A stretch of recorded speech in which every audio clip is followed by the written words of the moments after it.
Welcome to Trench Diaries. This is Spitfire on My Tail part 26. September the 26th, 1940. Dear Mother, to begin with, the day before yesterday I was lucky again and shot down 2 Spitfires near Dover. Otherwise, there's little activity. We are kept in continuous readiness, but the weather rarely permits flying towards London. Just now I have returned with my rotor from a reconnaissance flight up the Thames estuary. Again, the weather is no good with the cloud at only 1,700 meters. Tell me how you feel. Are you already in Constance? Or has it been like it has so often, with nothing working out? I think that you could also begin to become impatient like us, that we don't go to England. In the Berliner magazine of September the 26th, there are photos of Göring. The place where he was photographed is just 10 kilometers from here, and when returning home, we usually whiz across his command post. We have to be patient and wait to see what the near future brings. This was a letter that I wrote to my mother.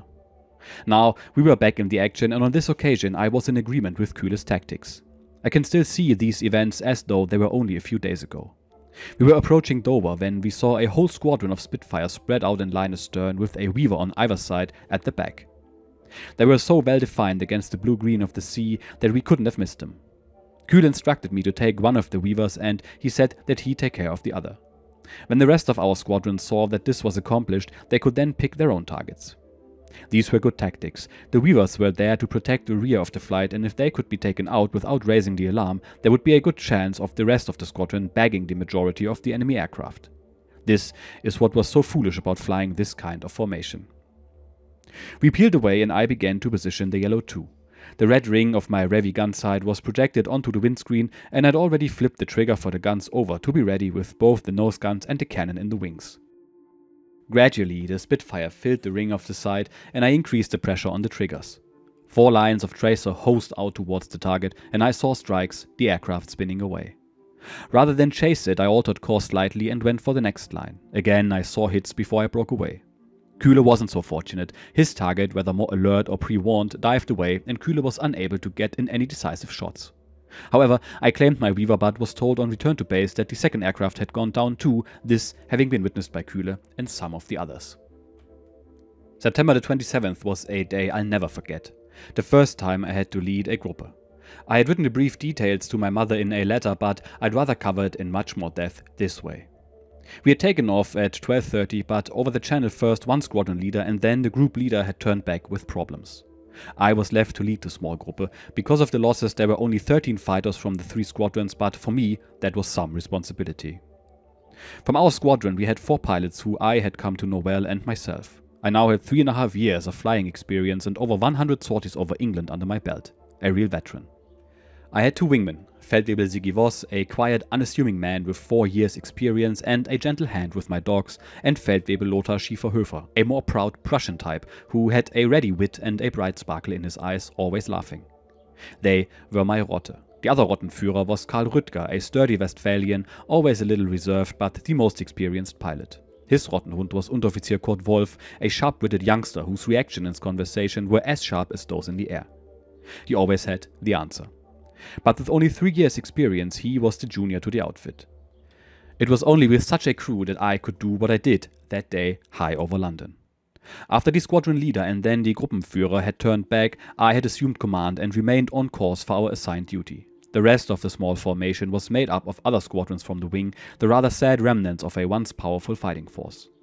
We 5 grouped up in our own schwarm, each of us trusting the others, knowing each other's capabilities.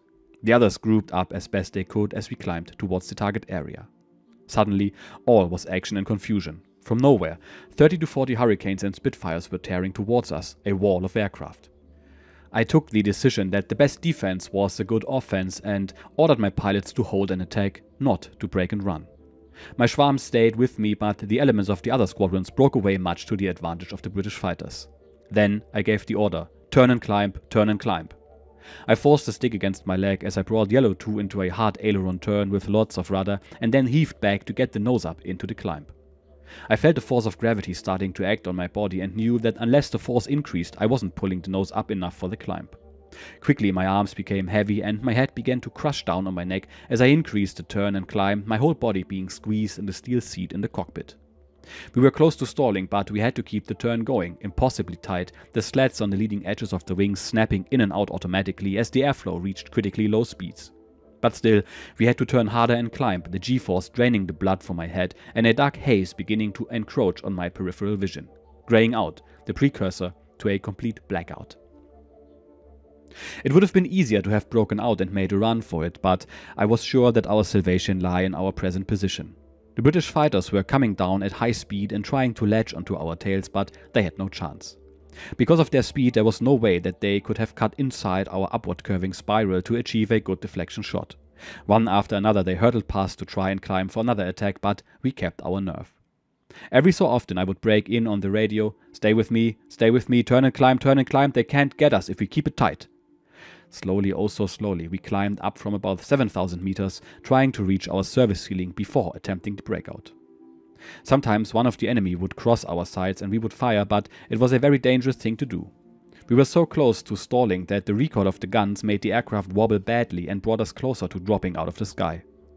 Nonetheless, Karl Rüttger fired a full burst from his cannons and a Spitfire was literally shredded. That was enough for our attackers and they rolled out and dived into some cloud well below us. It had been a phenomenally long time to be under such stress. We had climbed about 3,000 meters in what had been 10 to 15 minutes. Ordinarily that would only have taken 2 or 3 minutes, but we had been flying a long upward corkscrew on the limits of stalling all the time. At something like 60 degrees of bank and with the high nose attitude, I was still able to take a good glimpse at the silvery surface of the Thames far below us, and no more than 50 meters behind and below me was Kurt Wolf desperately hanging onto my tail. It had taken nerve and great discipline on the part of my pilots, but we had succeeded and it was immense relief that I was able to give the order to roll out at the top of our climb and set course for home. From there on it was literally all downhill, and with a course setting on the propeller and full power we could be back over our base in about 10 minutes, ready to do it all over again. That mission had taken 70 minutes, and with all of the climbing on full power and a flat propeller pitch, we had just about used our fuel. In the evening we talked about it. We all felt that we'd survived because we were a good team, and I felt that reflected well on me. We felt stronger, we had looked death in the face and come through. It was strange how such experiences could change one's outlook daily and sometimes hourly. Each time you grew a little, but it might also work the other way. One catastrophe and the nerves would begin again, the confidence would ebb away for a while. The other elements of the original small group which had decided to cut and run had suffered badly. Fighter Squadron 52 had lost 7 pilots that day. It was with our newfound confidence that we flew on September the 30th, a day which was to see my resolve shattered and restored. Within just a few hours, that is. Helmut Kühle was still on sick leave with a severe infection of the eustachian tubes, and so I was to lead the squadron again. Many of the young pilots like myself felt that Kühle's cautious approach was too careful to be successful. Fighters, we thought, were instruments of aggression and only really in their element in the free hunt. Kühle preached that we should not attack until we were sure our approach and exit from the target was clear. He always wanted the odds heavily in our favor. In that way, he argued, we pilots would gain experience with minimal losses. On the 30th, I led a flight of 4 aircraft of our squadron. Feldwebel Sigi Voss was my Rottenhund, with the second Rotte being led by Karl Rüttger, with Unteroffizier Kurt Wolf as his number 2. 4 of the 5 pilots who had survived over London 3 days before. Because of this, we were still in confident mood and ready to take on anything, maybe overconfident. As we crossed the channel, we were released from the main formation to undertake freie Jagd. This couldn't have been better for us, as we were in agreement that our tactics had been too timid. We were hungry for the chance to vindicate our theory and a little impetuous because of it. We crossed the Sussex coast at about 9:30 hours and, having gained plenty of altitude, we spotted a squadron of Hurricanes climbing below us amongst other formations. They were flying in 3 Vig formations in line astern, very orthodox by our standards. I judged that they must have been somewhat inexperienced and decided to attack. Over the radio I gave instructions that I would attack the leading formation, Voss the next, Rüttger and Wolf the third. I was conscious that there were many other formations of enemy aircraft in the area, but we were hungry for action and thought that our altitude and speed would see us through unmolested. On my order, we dropped into the attack, picking up terrific speed in the dive and dropping below and behind the Hurricanes. From this position we were able to hit from slightly below with complete surprise. I gave the order, nach Angriff in Linkskurve sammeln. After the attack, assemble in left curve. We were not sure what exactly happened. We think that one of the others pressed the transmission button on his radio at the same as me, but the actual effect was that the first 2 words of my instruction were cut off, leaving just the order in Linkskurve sammeln, assemble in left curve. I went on firing for a good few seconds, sweeping right through the Vic formation, not realizing that the others were breaking off almost immediately. They were understandably annoyed that they hadn't been able to fully press home their attacks, particularly in the light of our shared feelings about the officers who apparently risked all to raise their own personal scores. There was little time to debate what had happened there and then, because some of the other enemy fighters had seen our attack and turned upon us with great fury. Our small formation was broken up, with Voss and myself making it home and Rüdger limping in alone a while later. I was witness to Wolf's fate, seeing him hit by numerous shells from a Spitfire, the aircraft beginning to burn immediately. We had paid dearly for our ideals, our only consolation being that we had hit the enemy very hard, myself claiming my 4th victory, albeit with little enthusiasm. The feeling of the time is recorded in a letter to my mother, dated October the 3rd. October the 3rd, 1940. Dear Mother, you are congratulating me on my first shoot-down. Now I can report that on September the 30th I shot down my 4th Spitfire, and on October the 2nd I was awarded the Iron Cross First Class. Since then it has been quiet and we have had a day of rest. However, if I would have to do it all again, I would not have made this number 4. It cost me an excellent pilot. It was stupid of me, as squadron leader, to attack about 40 to 45 Spitfires with only 4 aircraft. I came home with only 1 other aircraft left, the 3rd found his way home himself, and the 4th remained in the sky. This almost drove me crazy, but in the evening I had the squadron again with 4. This was the hardest mission so far, and when we all got home I was more pleased with myself. We escorted some Ju-828s to London, flying blind above the clouds. How it came about I cannot explain, but they flew past London and only turned when already 2/3 of our fuel was used up. Now flying home, they took the wrong course towards the Isle of Wight, where the channel is wide. We could not leave this formation because they were being constantly harassed by Spitfires, therefore save fuel. That meant flying as slowly as possible and in a straight line, protecting at the same time. And really, we succeeded and all the bombers got home safely and we reached Boulogne with the last drop. They were refueled and returned home. The ground crews had already given up hope, but when we arrived back, they cheered more than when we'd had victories before. I'm very sorry that Kirchner, who had already been shot down over France, was hit again, and this time I'm afraid he's not going to return. And now, as much as possible, I will report on those who are missing or confirmed prisoners for the Geiger family in Heutigsheim. The list is in my memory. It is as follows: Feldwebel Zieger, prisoner. Unteroffizier Bokel, missing. Feldwebel Bacher, prisoner. Unteroffizier Hartlieb, missing. Obergefreiter Malecki, prisoner. Feldwebel Bischof, prisoner. Feldwebel Orlings, prisoner. Oberfeldwebel Gerber, missing. Leutnant Geller, missing. Unteroffizier Kind, missing. Oberleutnant Waller, prisoner. Lieutenant Bertel, missing. Unteroffizier Weber, shot through the pelvis, died after landing. Unteroffizier Wolf, missing. Oberleutnant Kirchner, missing. When seeing such a long list in one piece, it looks awful, but after a while some of them will be reported as being prisoners, and we are certain that one day soon we will get them back again. Out of our Gruppe in total we can report some 70 downings in aerial combat confirmed, 11 probable and about 30 on the ground. You are writing with the advice, Uli, fly cautiously. Dear Mother, that's wrong. I am flying the way that I think it is my duty. Where should we arrive if we were all flying cautiously? The package for my birthday arrived safely, and if I didn't say thanks so far, please accept my apologies. Of course, I was very happy to receive it and we enjoyed the contents greatly. By the way now, if anybody at home asks about ourselves, of course we are happy and proud of our deeds, especially if the question comes from the army people. Our task at present and in the long run is not easy to carry out, but we are going to fulfill our duty and show that we are soldiers. If the war continues like this, I can't imagine how it will go on. Perhaps it will last all through the winter. In this case, there are rumors amongst us that we would be withdrawn and sent to one of the other countries on a kind of rest and recovery period. This is certainly wrong, as most of the other stories are. I just don't believe them anymore. At the time of writing this letter, I must have been in a very reflective mood. It was uncommon for me to write at such length, some 5 pages. Reading between the lines now, I can see that I must have been very tired. The sense of duty seems strong, but there is a certain cynicism about the possibility of rest and recovery. The survivors who were still flying were under great stress. Each of us knew by a quick perusal of the casualty list that our time must come soon. The morning mission had certainly given me cause for reflection. I let my own impetuosity and that of my young colleagues overcome common sense. We had attacked with good results, which would certainly have been better had we not had the mix-up on the radio. But I'd seen Kurt Wolf shot down for that success. At the time, I was sure he'd been killed and his death was lying heavily on my conscience. My managing to get all of our people back on the evening went some way in assuaging my personal feelings of guilt. It had been a mission which went badly wrong for the Luftwaffe with huge losses, hardly any of which were actually attributable to enemy action. It was yet another escort duty tied to the bombers as their protection. Once more I was to lead with 4 aircraft from the squadron. During the morning another machine had been fixed and therefore a pilot was able to replace the missing Kurt Wolf. Our brief was to assemble with squadrons from our and other Gruppen to escort Ju-88s on a mission to London, flying blind, high above the clouds, relying on their navigation. They were using the experimental Knickebein radio beams and should have hit the target with great accuracy.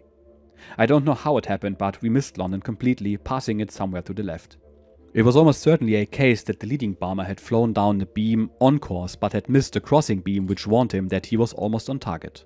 The whole bomber group, about 30 aircraft, flew on and only turned for home when we had used about 2/3 of our fuel. Even then, they didn't take the shortest course but set off in the direction of the Isle of Wight where the channel is at its widest. We couldn't leave the bombers because they were being constantly harassed by enemy fighters, and so the object became to conserve fuel as much as possible. However, it isn't easy to fly straight and level and give proper protection, and so the precious fuel reserves were soon running low. The fighters held their positions, and as we began to cross the channel we could see that the bomber force was still intact. Now it became a fight for survival for the fighters. At last we could break away, and we all virtually dropped to sea level where the wind resistance is lower. We literally wave-hopped hoping that our fuel gauges were wrong and that we would just have enough to get to France. One after another our comrades came on the radio to report that the red fuel warning lights had come on. Below us we could see the grey, uninviting waters of the channel with waves running very high. We knew that if we tried to land the aircraft in such rough water our chances of survival were slim. So, as fuel ran still lower, the orders were to try to gain a little altitude and jump. At least this gave an improved chance of survival, although not much better. One after another the fighters plowed into the waves of the channel or rose in a last desperate search for altitude before the pilot bailed out. Our track across those wild waters became dotted with parachutes, pilots floating in their life jackets and greasy oil slicks on the cold water showing where another 109 had ended its last dive. Our air-sea rescue people tried their best, but it was so hard to locate the men in the high waves. Most that were located were already dead, victims of exposure or drowning. The next day, I was privileged to see a secret memorandum which reported 19 pilots drowned. In all, only 2 were recovered by the Seenotflugkommando. My group of 4 survived and had just made it to Boulogne where we refueled. All along the coast near Boulogne we had seen 109s down in the fields and on the grass, some still standing on their noses. The losses, to us, had been huge. When we 4 flew into our base, the ground crews went wild with joy. They had written us off with the others and were so pleased that we had made it back. My feelings at the time were written down after this tragic event in the letter home. The list of the losses from our group in the Battle of Britain is current up to September the 30th. Of the original 36 pilots, there were precious few left. From the middle of September there was a new procedure whilst our aircraft stood at readiness, which showed that supplies were being tightened up on the channel front. We didn't spot it at the time, but it was probably one of the first signs that High Command was beginning to accept that the battle was over and didn't want to waste any more supplies than absolutely necessary on it. Normally, when we were our stage 1 readiness, the ground crew started the aircraft up every hour to keep the engines warm. This was to keep the engine oil thin and the moving parts ready to go to full power for a scramble. The pilots sat close to the aircraft in deck chairs, a scene identical to our counterparts who would be sitting a few miles north across the channel. It was decided that this constant starting and warming up of engines was a waste of precious fuel, and so a technical directive came from the head of Luftwaffe engineering. In future, as soon as the engine had been warmed up for the first time and the oil level had been checked, 2 liters of aviation-grade petrol were to be poured into the engine to mix with the lubricating oil. Any shortfall of the oil level would then be topped up to just above normal. Then, the engine was briefly run again to achieve a good mixture of oil and petrol throughout the lubrication circuit. At first, we protested and asked if the HQ engineering section had finally lost its last tenuous grip on reality. Surely, an oil-petrol mixture like this would result in vapor accumulating in the sump and under the pistons, which would inevitably explode at some time. The theory was that the thinned-out mixture would provide sufficient lubrication to run from cold to immediate full power with the petroleum component of the mixture evaporating as the oil temperature rose to normal. It was with very mixed feelings that we tried it at first, and then only on training flights, never on a cross-channel operation.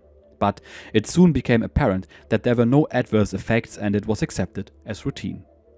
In a matter of weeks, I had so completely forgotten about this procedure that I actually seriously took one of my ground crew to task when I saw him pouring gasoline into the oil filler. He reminded me that it was normal procedure. In those weeks at the end of September and the beginning of October, a few days seemed like a lifetime. Another, more welcome innovation from the middle of September was the scheduled day off, about once a week. Although it was planned at Luftwaffe HQ, we didn't have an advanced list of leave days and would only be officially told on the day. So it became a regular task for Hauptmann Förster to telephone around his contacts and ascertain when we were due for our leave. When he was successful, and that was most times, we would get a coded radio message on our way back to base. Last 30 today, lobster tomorrow. Our regular haunt was now Lille, which was about 100 km from base. This was between an hour and a half and 2 hours drive for us to relax. In Lille there was the restaurant Hubris, which had a reputation for good food and in particular lobster. Many was the sortie to Hubris, where we met with famous actors, actresses and entertainers who were doing their bit by visiting the troops at the Western Front. Amongst them was the huge and grossly overweight composer Ludwig Schmidtseder, who was quite proud of his corpulent bulk, which required the restaurant to keep a specially enlarged chair handy. We also met Heinz Rühmann, who shared our table on several occasions, wearing his Luftwaffe uniform and sporting his Flugzeugführerabzeichen. As a result of our regular contact with these entertainers, a troupe actually did come right to the front and staged concerts in Calais on October the 2nd and 26th. Lille was a real magnet for troops on leave, so there was a great scramble to get away from base as soon as we had landed and to get to the town to enjoy a full evening. Hotel accommodation was never a real problem, with others soon making way for us who were, after all, the only ones who were really in the front line at the time.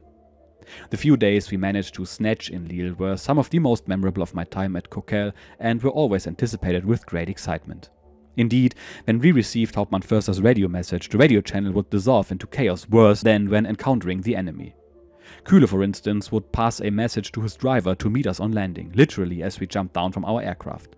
We didn't want to waste a single minute, and when it seemed likely that our day was coming up, we would fly ops in our undress, which is walking out uniforms. The car would be there complete with whatever we had instructed our batman to pack at the last minute. Again, it is interesting to observe objectively how my memory has retained bright scenes from these visits and yet has screened out so many of the horrors of those days. Here's another letter. October the 5th, 1940. Dear Mother, having shut another one down yesterday, I have to write to you at once today. Yesterday was more luck than anything else. We just returned home from an escort when a multi-engine aircraft was reported over Calais. Everybody started searching and apparently I saw him first. He had already turned back towards Dover when I pushed Yellow 2 to her limit and soon I had closed on him. Right away he unloaded his bombs into the sea and then waggled his wings in a wing signal. Normally only our bombers did this and it meant, don't shoot, I'm one of yours. Well, I thought, I can see for myself that you're not one of ours, so why waggle your wings? To resolve this, I fired a long burst from right to left, the tracer making it apparent to the pilot that the bomber was being fired upon. At this time, I realized that in spite of the fact that I'd slowed down, he was still slowing, almost gliding. Now it dawned upon me he planned to ditch without a fight. Therefore, I stayed with him in case he had any other ideas. Unfortunately, my Rottenflieger, probably Ziggy Voss, hadn't read the situation in the same way and fired once more, but without causing significant damage. The pilot put his Blenheim nicely into the water and we watched as one of the crew immediately appeared on the wing with the yellow dinghy and had inflated as the other two appeared and stepped into it as the aircraft sunk. All of this happened just kilometers from our coast and I called up for the Seenotflugzeug to help them. I felt really sorry for those boys sitting down there waving. In just 20 minutes they were set in a rescue boat and were prisoners. One of them is badly wounded and is in hospital somewhere close by. If I get the opportunity, I am going to visit him. Today we had 2 missions again, but nothing special. At present, I am on standby with my Rottenhund for airfield protection. If another Blenheim came to call it, it would be nice reward. Certainly, they are easier meat than Spitfires. Soon after this, I tried to make an appointment to visit the wounded man, but found that he died in the meantime. However, it was still possible for me to see the remaining members of the crew, but I declined. Another letter. October the 14th, 1940. Dear Mother, thank you for your letter. I received one from Father on the same day. I changed my mind about the movie camera, who knows whether it might get lost in the Feldpost. Therefore, I'll keep it for the time being. I am now quite certain that within the next month nothing much more will happen to us. I should also get some leave and I can do the filming myself. The day before yesterday on our third mission we had 3 more losses in the Gruppe. It was terrible, but that is destiny.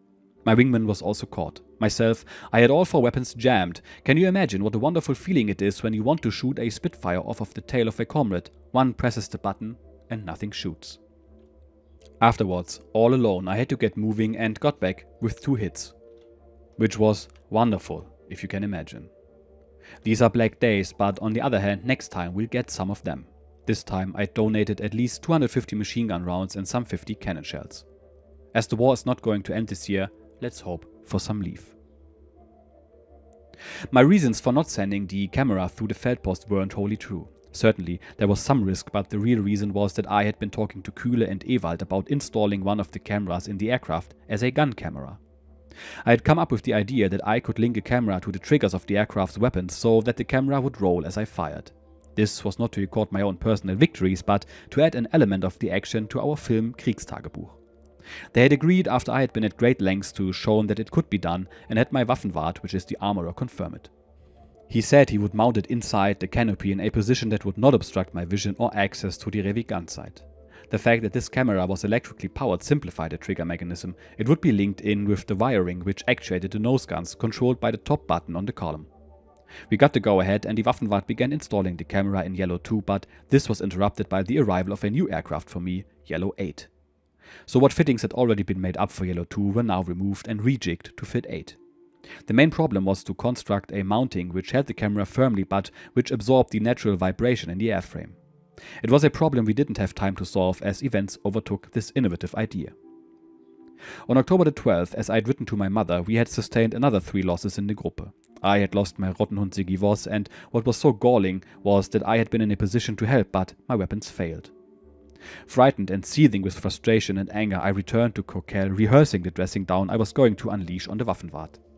When I landed, the storm broke and I berated the unfortunate armorer in the roughest terms, telling him that I held him personally responsible for the loss of Siggy Voss, who, for all I knew, was dead. I then stormed off to my tent, still utterly miserable. An hour or so later, the unfortunate armorer came to the tent and showed me a section of wiring he had removed from behind the head armor of my aircraft. The wires had been severed by a single machine gun round that had entered the aircraft from behind. This had rendered the whole weapon system inoperative.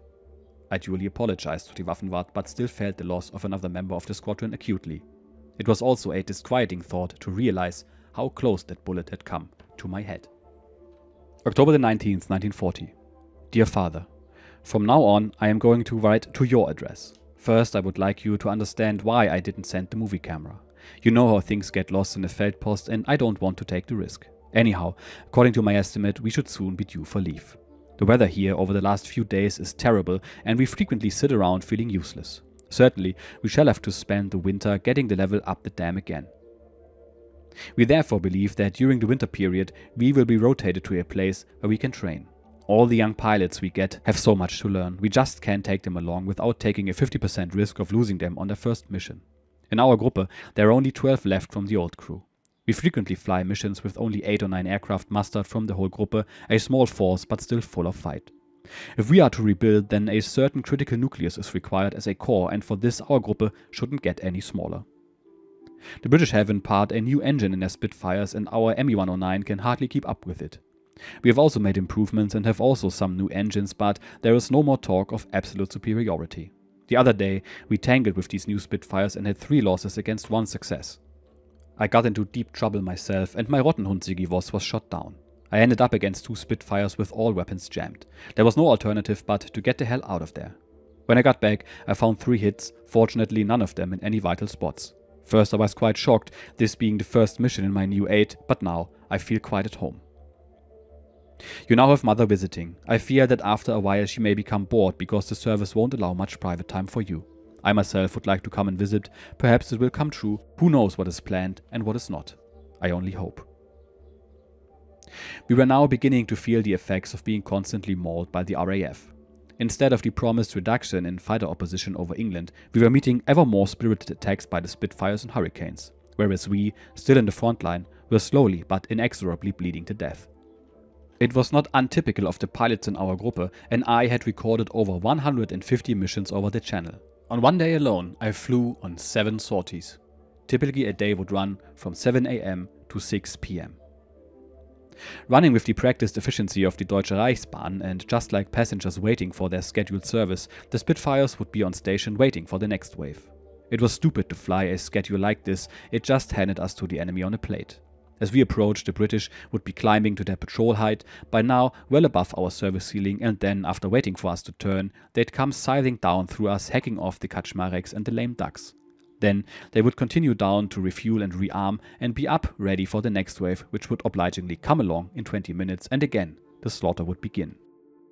It was developing into a war of attrition, an airborne version of the dreadful trench warfare of 1917 to 1918. Sooner or later, one side had to run out of aircraft and young men to fly them.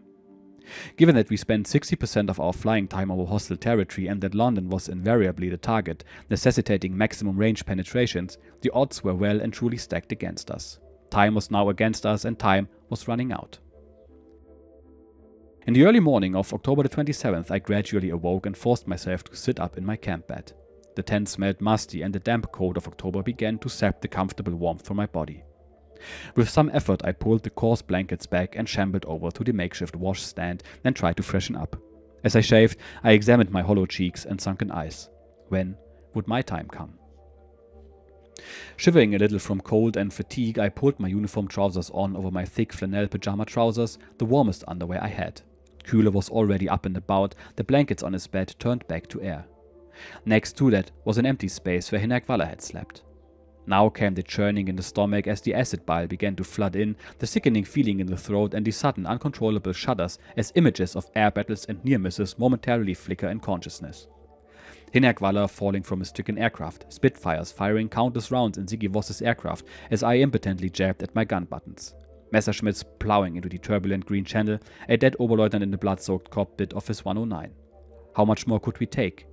It was strange how these doubts and fears only came before the takeoff. After driving out to the dispersal with Karl Rüttke and Lothar Schieferhofer, I waited for the orders to take off, to get into the air when most of the nauseating emotions would creep back into the subconscious for a while. Waiting and waiting. Then it was time to start. Peter, my mechanic, was standing on the port wing of Yellow 2, helping me with my harness and straps, saying that I might be lucky now that I was back in my old aircraft. Then I was reaching for the starter lever as I felt the gentle rocking of the aircraft as Peter began to wind up the Eclipse starter before it could be engaged, turning over the big DB601 engine. I pulled for the start and she roared into life immediately, and I set the throttle lightly forwards so that I could complete my startup checks.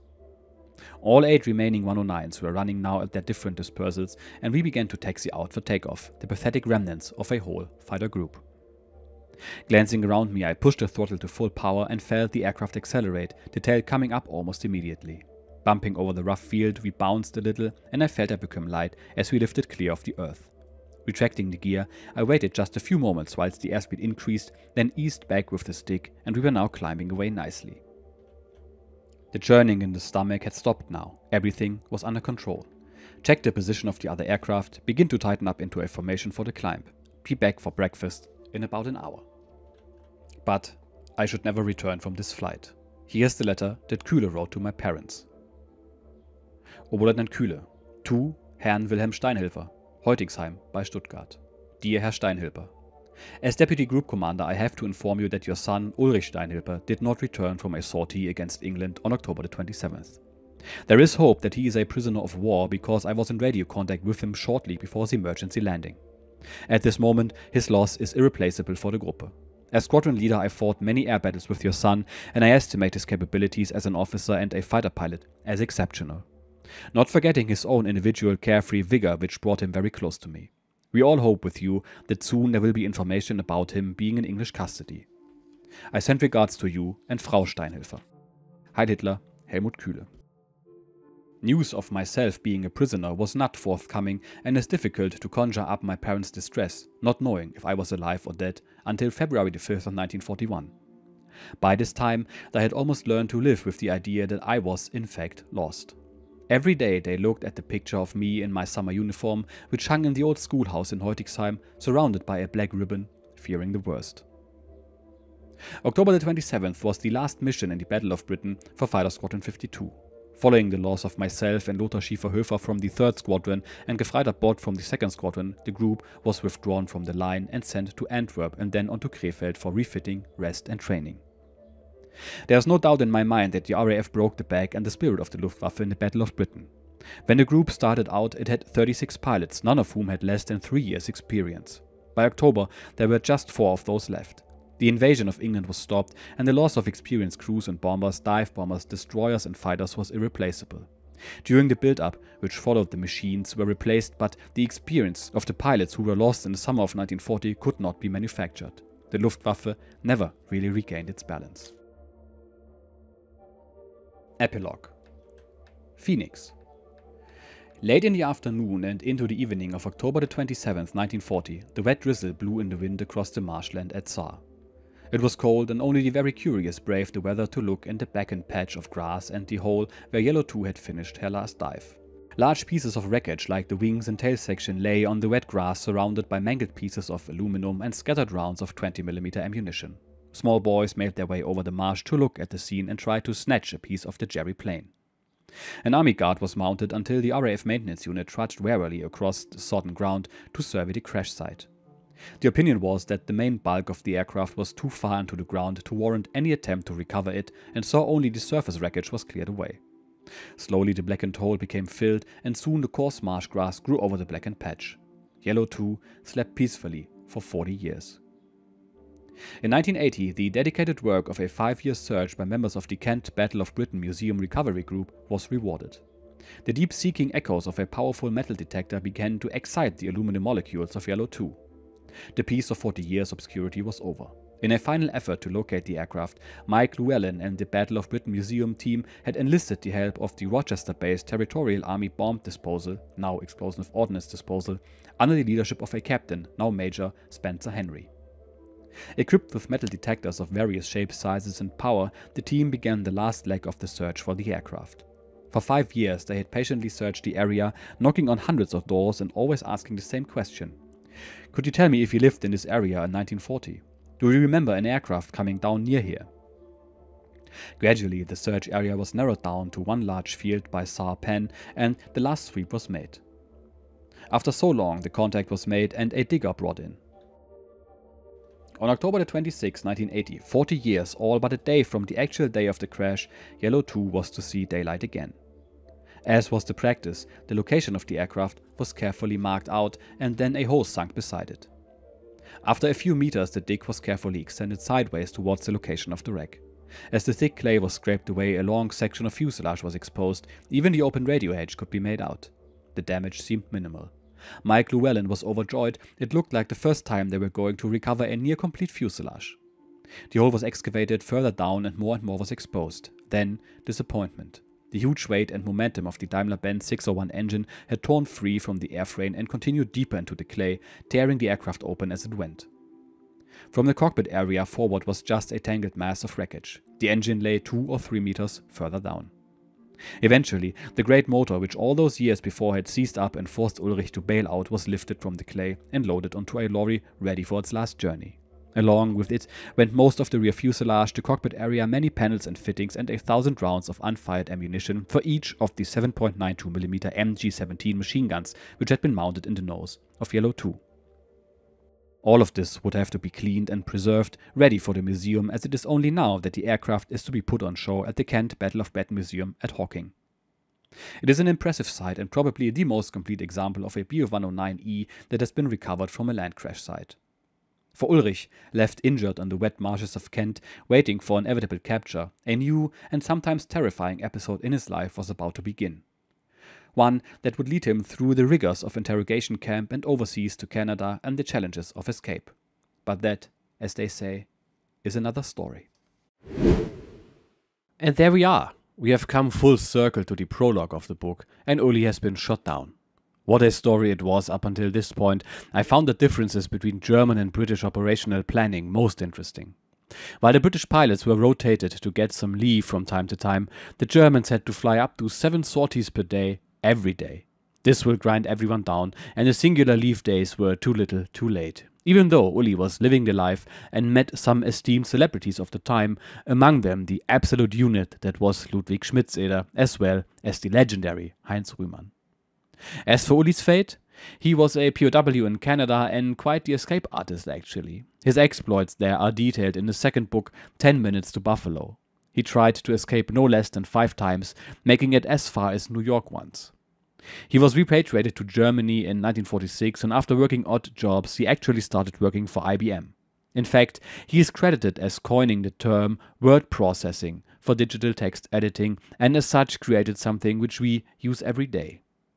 Uli wrote 7 books in total and grew to the ripe old age of 91. He passed in his native town of Stuttgart in 2009. His plane, the Yellow II, as you have heard, was excavated and is on display in the Lord Dowding Memorial Hangar in the Kent Battle of Britain Museum. I will certainly visit this one someday. So, that was it for this book. Let me know in the comments what you think about it. Thank you for watching and or listening. Consider subscribing and giving the video a thumbs up to please the algorithm. My name is Jay, this is Trench Diaries, and I will see you again when the next story starts. Until then, cheers and bye bye.